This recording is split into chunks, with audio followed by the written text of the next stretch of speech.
going to love it! Hey there guys, Sweet Tooth here, and welcome to a special installment of my honest reviews. Yay! While there's no new episode from Season 4 this week, I thought I would take this opportunity to kind of elaborate on my Explaining as Magic series. As you may know, Season 1 is over and done with in terms of episodes and how I portray it, but you have to be asking yourself, what episodes do I honestly like from the first season? I mean, there's a link somewhere around here that'll clarify what moments I like from the actual Explaining as Magic series. But in the terms of the actual Friendship is Magic show, what episodes do I actually like that I'll be guaranteed to watch again in the future? Well, sit back as I list down my top 10 favorites. So number 10 on my list is The Best Night Ever. Now, I know people might like this episode more than I probably do, and I think that's due to the fact that they probably follow along the series, and this was pretty much one of the first episodes I've ever seen in my life.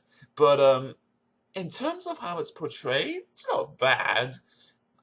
Watching it, I kind of figured out how the show was going to be portrayed in a sense with the songs and just how the characters would be portrayed. But how it's done reasonably well, I would have to say, and obviously it's started some of the more notable memes like, "You're going to love me!"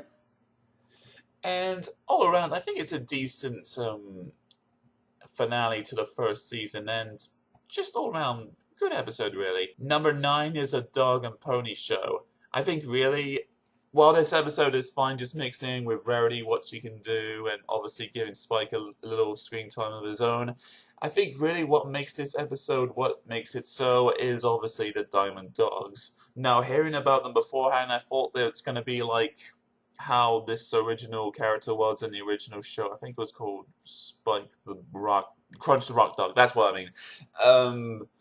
I figured they were going to be like that, just have the power to turn anyone into stone with a mere touch or whatever, but no, they were completely different to what I imagined, but probably for the better, just on their own. They're pretty hilarious if you can tolerate just being all like this and ooh!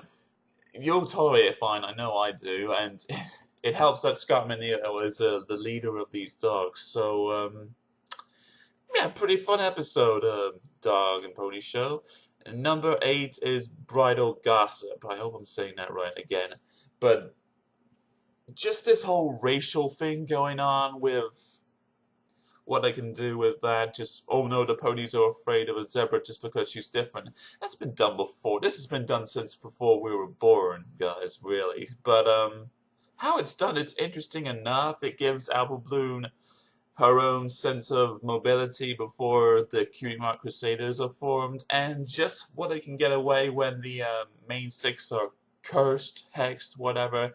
That's pretty funny all on its own, so I'll be sure to watch that again, no doubt. Number 7 is Stairmaster. Now, that's not just because that this is a Fluttershy episode. Oh, no, no, no, no, no, no, no, no, no, no.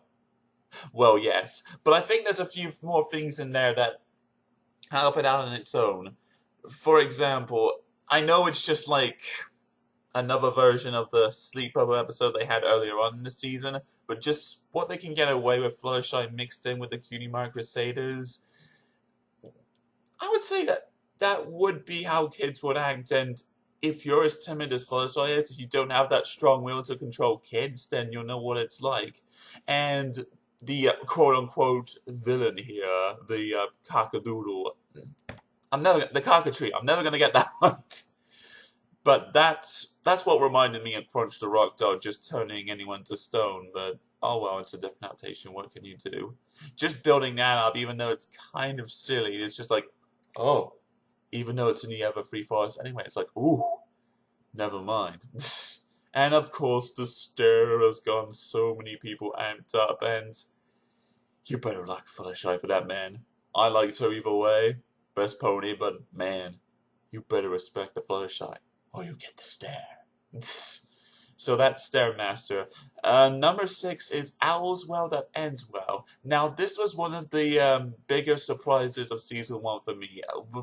Obviously, with a title like that, you'd probably think, oh no, this isn't going to be anything much. But from what I got out of it, I liked it more than I actually did. I mean, it gives Spike a more prominent role, like he gets his own screen time, and just his relationship with Twilight explained a little more in terms of background humor and all that. I thought that was fine. And the owl, who? No, no, no, no, no, the owl, who? I said the owl, who? Stop it! That joke's all, but whatever.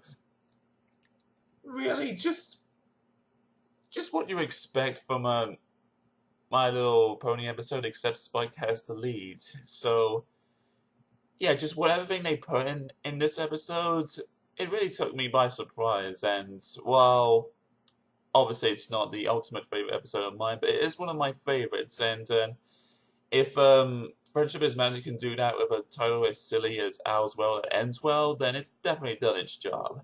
Number 5 is Four Weather Friends. Again, this is another one of those episodes I saw for the first time. And just how Applejack and Rainbow Dash can work off each other, especially since they're both voiced by the same actress.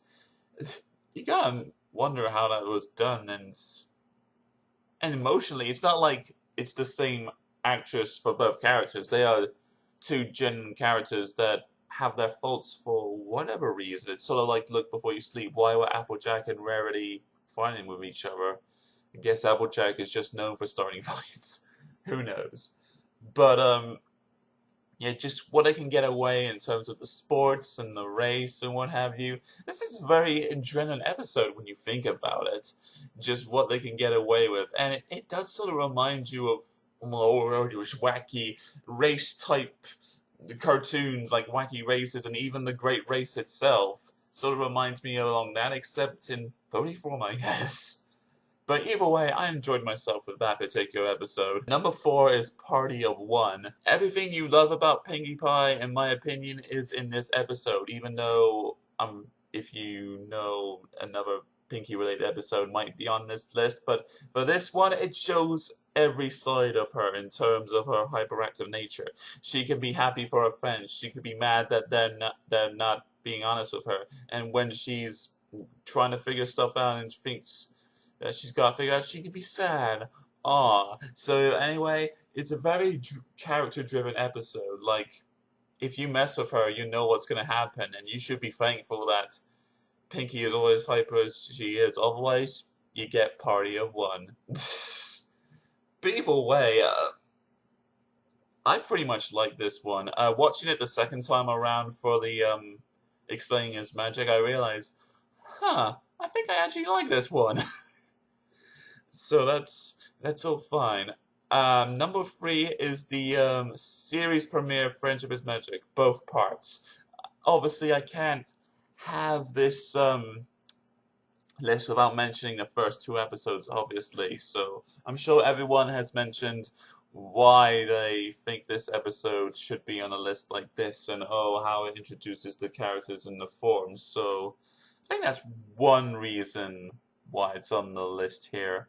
Why it's not any higher, for me, there are parts where it's generic. You know what's going to happen. These heroes are going to save the day from this villain or whatever. But in a sense, it's not done bad by any means. But you know what's going to happen anyway. It's sort of like the origin story of getting the main 6 together. But obviously just getting them together like that and stopping the forces of evil and such, it's done pretty well, I would say, in my honest opinion. So, yeah, why is it number 3? I should explain with number 2, Feeling Pinkie Keen. Yeah, if you see my review, then you know that this is pretty much one of my favorite episodes. In terms of comedic standpoint, it's pretty much my favorite episode there. Just what they can do pairing up with Twilight and Pinkie, what they can do with this premonition, and just pretty much the animation, like with the timing and such. The climax down in the swamp, I forget at the top of my head, but either way, in my opinion, everything that's done in there, while it may not be original, obviously it must be done on some other mediums at some point, but just how they've done it here, I love it, man. I would give this episode a few more watches and probably not get bored of it. But if that's my favorite episode there, What's my favorite episode from season 1 of all time, huh? Well, I think that answer is obvious. Griffin the Brush Off. No! No. Just thought I'd try to psych you out. No, it's actually the Cutie Chronicles. Yeah, everyone knows this episode, man, so I don't need to explain it. Just getting the backstories from these characters and how it sort of forms out for current events and what have you. Yeah, that pretty much explains itself, and none of it feels tacked on. None of it feels like forced or tire-driven or anything like that. It's its own thing, and every second of it, in my opinion, is entertaining. It's...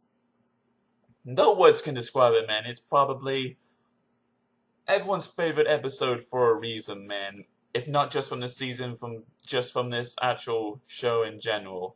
And just, if you're wanting to start off a marathon, just picking out the best episodes, watch Friendship is Magic, the series premiere first, so that way you'll get what's going on in terms of story, and then get to the Cutie Chronicles, because, yeah, that's some powerful stuff right there.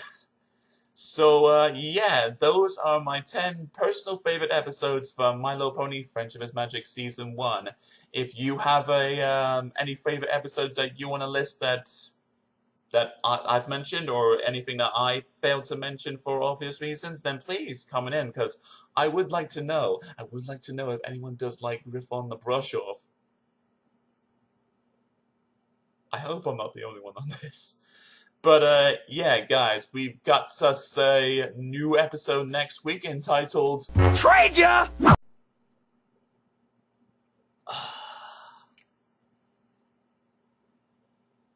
Catch you later.